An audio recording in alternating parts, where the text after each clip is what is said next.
کتاب الکافی جلد نمبر 4 میں یہ کلام نورانی امام صادق آل محمد جعفر ابو عبداللہ جعفر ابن محمد صادق علیہ الصلوۃ والسلام موجود ہے. اللہم صل علی محمد وعلی محمد. فرمایا ان النبی قال لاصحابہ، حضور صلی اللہ علیہ وآلہ وسلم اپنے اصحاب سے کہا کرتے تھے کہ الا اخبرکم بشیء ان انتم فعلتموه تباعد الشیطان منکم کما تباعد المشرق من المغرب. سبحان اللہ. فرمایا حضور نے اپنے اصحاب سے کہ کیا میں تمہیں ایک ایسی عبادت بتلاؤں کہ اگر تم اس عبادت کو انجام دے دو تو اس عبادت کی وجہ سے شیطان تم سے اتنا دور ہو جائے گا جتنا مشرق سے مغرب دور ہے.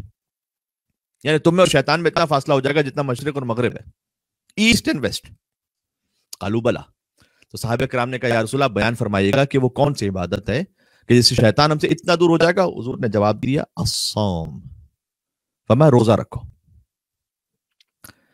یعنی یہ وہ عبادت ہے جس میں یہ پوٹینشل موجود ہے کہ ہمیں کمال معنوی اتنا عطا کر سکتی ہے. یہ رمضان کا مہینہ حضور نے تو صوم کا، یعنی ایک روزہ بھی واقعا اگر اس کی پوری روح کے ساتھ رکھ لیا جائے تو شیطان اتنا دور ہو جائے گا جیسے مشرق سے مغرب دور ہے. اب مجھے اور آپ کو اپنے آپ پہ غور کرنا ہے کہ یہ حاصل کیسے ہوگا. روزہ تو ہم زندگی بھر رکھ رہے ہیں، ہم بہت سے لوگ بچپن سے روزہ رکھ رہے ہیں، والدین کی ماشاءاللہ اچھی تربیت ہوتی ہے. جب سے بالغ ہوئے کوئی ایک روزہ بھی قضا نہیں ہوا تو کیا واقعا شیطان اتنا دور ہو گیا جتنا مشرق سے مغرب ہے؟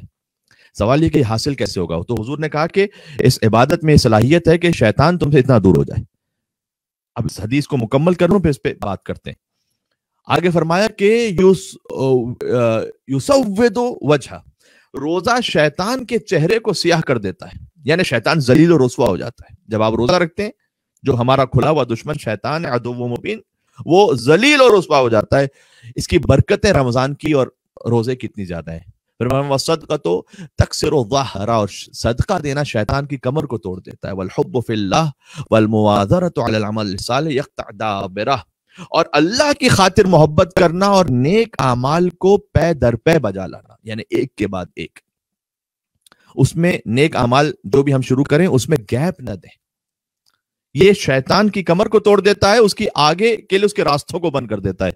دیکھیں میں یہاں ایک حدیث آپ کے سامنے سناؤں. مولا متقیان قائد الغر المحجلین امیر المومنین علی بن ابی طالب علیہ الصلوۃ والسلام اللہم صل علی محمد وعلی محمد. نہج البلاغہ کی حکمت نمبر 278 ہے. ظاہر ہے کہ قرآن، نہج البلاغہ، صحیفہ سجادیہ، یہ وہ سب کلام الہی اور کلام اہل بیت اطہار علیہ السلام ہے جس سے ہمیں آشنا ہونا ہے. رمضان میں مزید اس کو پڑھنا ہے. وَمَا قَلِيلٌ تَدُومُ عَلَيْهِ أَرْجَى مِنْ كَثِيرٍ مَمْلُوٍ مِنْهُ، اور میں تھوڑا عمل جیسے پابندی سے انجام دیا جائے اس کثیر عمل سے بہت بہتر ہے جس سے آدمی اکتا جائے.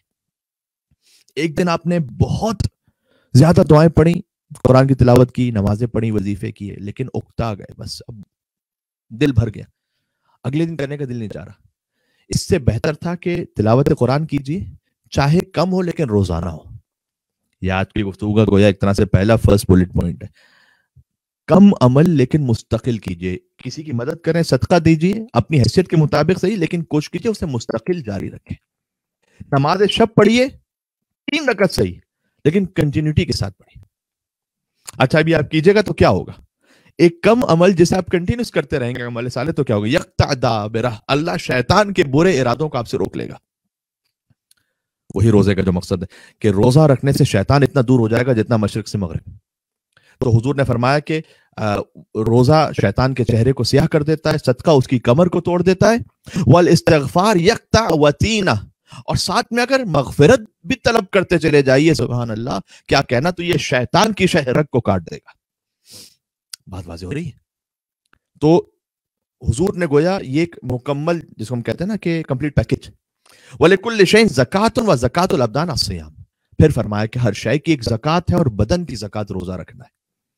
میڈیکلی بھی سال میں 1 مہینہ ہم کم کھائیں کم پئیں، معمولاً ایسا ہوتا نہیں ہے، کم کھائیں کم پئیں، تھوڑا زیادہ ہی کھا لیتے ہیں رمضان میں شاید، لیکن بہرحال بدن کی زکوٰۃ ہے کہ روزہ رکھا جائے. میڈیکلی بھی اچھا ہے، بدن تھوڑا سا اس کو ریسٹ ملتا ہے، ہیلدی ہو جاتا ہے، اسٹمک کو ریسٹ ملتا ہے. اور معنوی طور پر، اصل تو بات یہاں پر معنوی طور پر ہے کہ نفس پر جب قابو پانے کے لیے اس میں تمرین ہو جاتی ہے تو آگے کے لیے حرام سے بچنا آسان ہو جاتا ہے. اچھا اب یہ صفت حاصل کیسے ہوگی؟ رمضان مبارک میں مجھے اتنی روحانی طاقت آ جائے کہ شیطانی کاموں میں اور مجھ میں مشرق اور مغرب کا فاصلہ ہو جائے. میں ایک بزرگ فقیر کا جملہ آپ کو سناتا ہوں, بہت حسین ہے. وہ کہتے ہیں کہ نماز کے بارے میں کہتے ہیں نماز دو طرح کی ہوتی ہے, ایک ملفوظ اور دوسری مقبول. غور کیجیے گا, نماز دو طرح کی ہے, ایک ملفوظ نماز ہے, دوسری مقبول نماز ہے. ملفوظ ہے لفظ سے نکلا ہے ملفوظ, لفظوں میں, یعنی وہ نماز جو لفظوں تک رکی رہے, ایک وہ نماز ہے. جو فقط لفظوں تک نہ رکی رہے بلکہ بارگاہ ایزدی میں مقبول بھی ہو. جس طرح سے نماز کی دو قسمیں, روزے کی بھی دو قسمیں. معلوم کیسے ہوگا کہ ہماری نماز فقط ملفوظ ہے یا مقبول بھی ہے؟ کہ قرآن سے پوچھو. سورہ عنکبوت کی مشہور و معروف آیت, اتل ما اوحی الیک من الکتاب واقم الصلاۃ ان الصلاۃ تنہی عن الفحشاء والمنکر ولذکر اللہ اکبر واللہ یعلم ما تصنعون. نماز قائم کرو, یقینا نماز فحشاء اور منکرات سے روکتی. کسی آیت یاد نہیں ہے یہ. اور اللہ کو یاد رکھنا اس سے بھی بڑی عبادت ہے. اگر اس کا خلاصہ میں کروں, یعنی اگر کوئی فعل حرام سامنے ہو, اللہ کی یاد کی خاطر حرام کو چھوڑ دینا, فرمایا یہ سب سے بڑی عبادت ہے. واللہ یعلم ما تصنعون, اللہ خوب جانتا ہے کہ تم کیسی نماز پڑھتے ہو. نماز اگر فقط ملفوظ ہے تو ہو سکتا ہے کہ مصلی پر اٹھنے کے ساتھ ہی خدا نخواستہ گناہ کی طرف ذہن چلا جائے. اگر ملفوظ فقط نہیں ہے بلکہ مقبول بھی ہے, کیا علامت ہے؟ اگر فجر کی نماز مجھے, سادہ سی بات کر رہا ہوں, فجر کی نماز مجھے کم از کم ظہر تک گناہ سے روک پائے تو انشاءاللہ وہ نماز فقط ملفوظ نہیں بلکہ مقبول بھی ہے انشاءاللہ.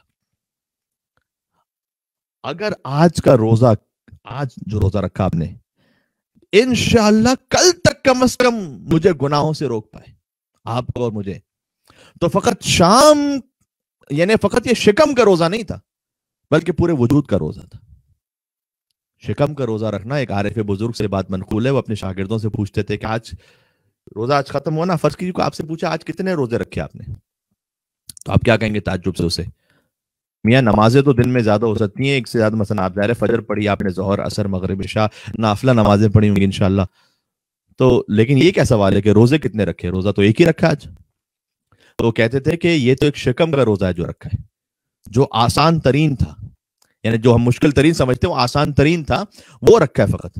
پھر کہتے تھے کہ بصارت کا بھی روزہ رکھا تھا یا نہیں؟ آئے آئے سبحان اللہ.